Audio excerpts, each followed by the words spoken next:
All right, I know when it comes to money, money can manifest fast, but when you have behaviors that you've grown up within, like, stuff that you saw in your childhood and Yeah. Hard not to believe what you've been seeing. yeah. Yeah. So that causes you to react a certain type of way. So in that moment when you're about to react to something, does it change just as fast? Like when let's say I want $5,000, I want $10,000, it can happen like that. But in the process of behavior, it doesn't happen that fast. Is it constantly something that you're working on, or can it happen just as fast as like? Well, here's the thing. You're going to like this. It happens instantaneously, vibrationally. But then you want to say, come on, Abraham, how do I get the money out of the vortex and into the bank? In other words, I'll play your silly game and accept that there is a vibrational reality, but the guy at the bank doesn't want to know about that. He wants the funds to be in my account, Abraham. So how do I turn this vibration into something that's tangible? How does the vibration turn to thoughts? How do the thoughts turn to things? How does it become tangible?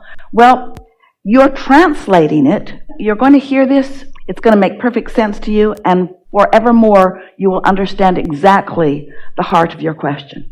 So there is this vibrational currency. Can't spend it yet. You could feel good about it, but you can't spend it yet. If you're looking at the bank account where it isn't yet, and you don't feel good, it's not coming.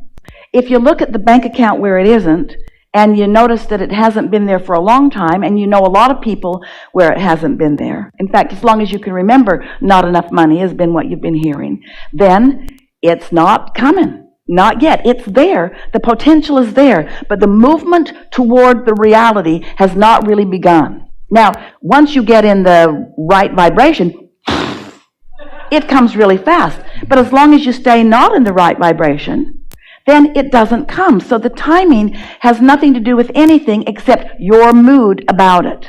So basically what you're saying, if I keep looking at the money not in the account, even though the money is there, I can have several checks where I've did something and that money's on its way, but I keep focusing. It can get hung up in all type of ways. Even money that is supposed to be yours, you keep from coming in your belief that it isn't there. So that's basically the same thing with a relationship then, or with behaviors. With everything. With everything. So this business of translating it, that's the part that most people don't realize, because you don't realize that you are turning the intangible to the tangible. You are receiving the clue, the impulse to go there, to do that, to be there, to see that.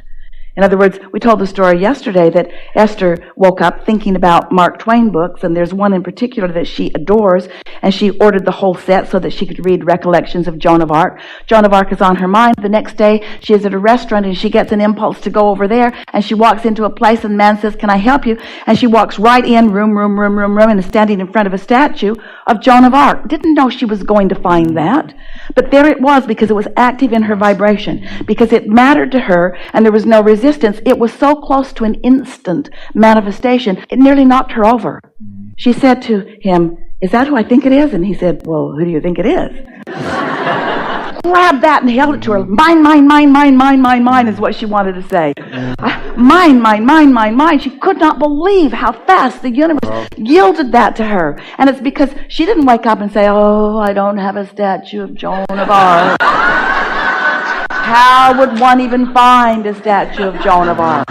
Are there even any statues of Joan of Arc?" I don't believe I have ever seen a statue. When I was growing up, none of us ever had statues of Joan of Arc. My mother didn't have a statue of Joan of Arc. Her mother didn't have a statue of Joan of Arc. None of us have ever had statues of Joan of Arc. But there it was, instantaneously. I've experienced that, on the financial side, but just on where stuff just boom. Even like I said, I've even had thoughts of when I do something, I'll be like, okay, this person's gonna say these exact same words when I perform this type of project or do this, and it's been said. But just, I guess, the momentum in the other areas of, trying to change my behavior and different things that have happened is probably what I keep focusing on and not focusing on the other part of what actually is, the now. It's really helpful when you do exactly what you're doing right now. When you start noticing the correlation between what you've been thinking and how you've been feeling and what's manifesting. So when you focus on the things where it really has been working And you think, well, what were the components? Well, I wasn't worried about it. Exactly. I wasn't blameful. I wasn't justifying it. I had this light desire that I wasn't complicating or contradicting with negative thought. And so the ideas just came and it unfolded easily. But the things like money or relationships or, in some cases, physical well-being, because they matter so much, you think about them a lot. And because you think about them a lot from a lackful place, those are the sticking points for most. Many people say, why is it that the things I don't care that much about just come easily into my experience? But the things I really care about, it takes a longer time. And we say, because the things you really care about, you think about too much from the point of view of not having. The other day it occurred to Esther, she began a conversation about something unwanted, focusing on something not wanted. And the thought just came into her mind because she wasn't far in. I really want closure on this, which means close your mouth. In other words, stop talking about things from that standpoint that doesn't feel good. And you'd be surprised how, if you don't talk about it, if you've got people that are willing to talk with you about the things you don't want, then you're in trouble. If you've got somebody that will really lend an ear to your complaining, if you want to be a really good friend to others, say, oh, no, I'm not going there with you. Oh, no. And you only have to do that about 100 times and they stop doing it. After a while, they realize you're not going to be the sounding board. Yes. So let's stay here just for a moment. So turning thoughts to things. So how does reality happen anyway? How does this stuff that is so tangible that you are translating with your physical senses, and your eyes are translators of vibration, that's why you see. Your ears are translators of vibration, that's why you hear. So you're already translating vibration. Your emotions are translating vibration. That's why you feel the emotions that you do. So as you're thinking about translating the vibration of this vortex, this intangible vortex, the first tangible indication that the movement has begun is the emotion that you feel. So when you feel negative emotion, it means you're summoning it, it's moving, but you're also blocking it. So there's that tug of war. That's what that negative emotion feels like. So if you just stop and say to yourself, it's coming, I can feel it coming. Because if it weren't coming, you wouldn't be feeling anything. So you're saying you're summoning something, or you're summoning it? You're summoning it. You are So summoning it is the thing sometimes you don't want, basically. Or you summoning. Well, we're talking about the it that you want. Okay. Because everything that you feel is about the it that you want. Exactly. Because the it that you want has everything you want about it on one end and the complete absence of it on the other. So every it is really two subjects, the wanted end and the not wanted end. How about that? So it's coming, but the way you feel is really about whether you're letting it come easily or whether you're letting it come hard.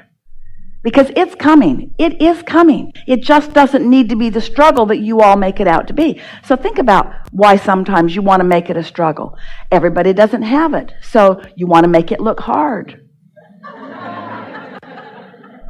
Otherwise, the haters will hate you. Think about those people that are really successful at whatever they're doing, and they always tell that bogus story of how hard it was, the price they paid. And we want to shout from the background, but when you stopped paying the price, it came, right? But they leave that part out because they're trying to keep the others from feeling so uncomfortable. And so as you realize that the first indication that movement is underway is when you start feeling around it. If you're not feeling any emotion, it's not active enough to be a player in your experience at all. We just love it when you have strong desire, whether you feel positive or negative. We would far rather you feel terrible, strong, negative emotion than to not feel anything. Because that means you're alive and you've put things in your vortex and it's calling you. The other day, we told you this yesterday, but some of you didn't hear it, and it's the best thing that it makes this point that we've found in a long time. Esther's sitting up in the top of a room in a big tall house she has on a mountain in Utah, and there's a turret. So she's sitting there looking out of this turret, up high where the trees are. And she looks over, she's been watching some hawks, a couple of hawks making their way around the property. It's been delightful to watch the power of them.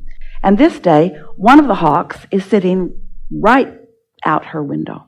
And Esther's looking at it. She opened the door just a little bit so she could hear it better. And she can hear it insisting on something. Insisting. And right away, Esther knew. She's calling her babies to her. To the highest point on the property. Esther thought, I thought Mama Bird kicked the birds out of the nest and booted them from behind. Not true.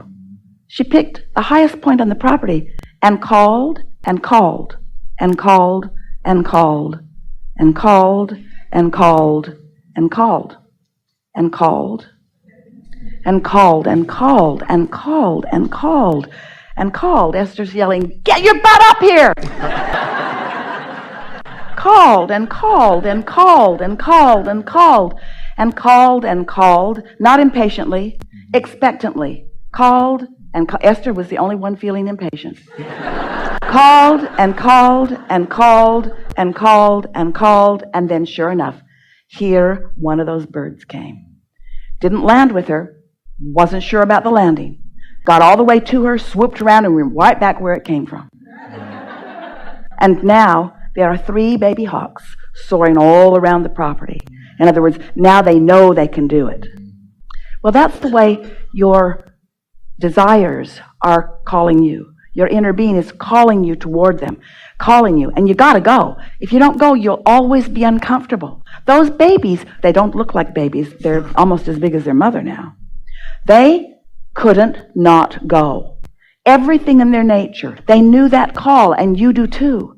And so that call is calling, that call is calling, that call is calling, that call is calling. So as you follow those impulses, the impulse, it's going to come first as a thought that feels like it comes out of nowhere. And accompanying the thought is going to be an emotion that is representative of how much resistance you've got. Well, it really doesn't matter how much resistance you've got because it's calling you. It does not matter how much resistance is there. The resistance will dissipate. And the more you notice how this works, and the more you relax and allow it to work, the more you trust the process, the more you believe in the process, the less you doubt yourself, the less you doubt the process, the more you believe, the more you understand that everyone who has ever accomplished anything magnificent, this is exactly what happened. They got into that place, and if you watch those who are great in whatever they're great at, you'll notice that they are not willing to stand around and listen to people talk about what will not work.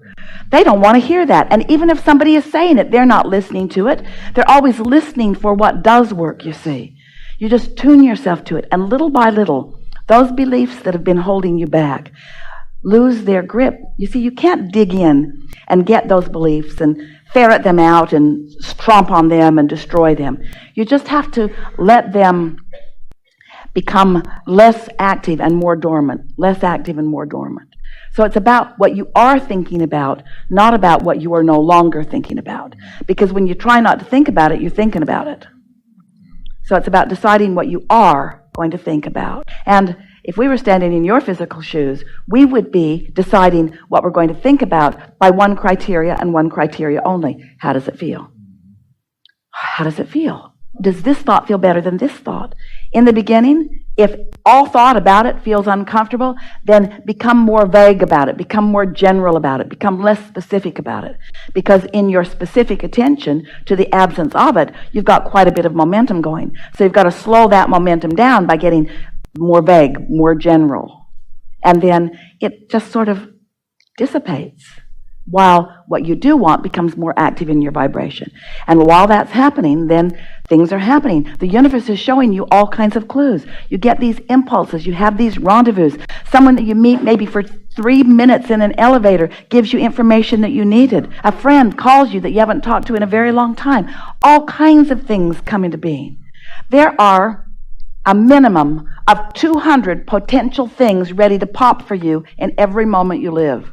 A minimum of 200 viable avenues to something that you want. But if you're in that place of beating the drum, then it's like you've got your tuner completely tuned off, completely turned off. It's like being an airplane in the fog with the ability to know where you are, but you just say, oh, never mind, I'm just turning everything off. I'll just fly blind. We say, not such a good idea. Something more? No, I think that's pretty much It's it. really good conversation, really good.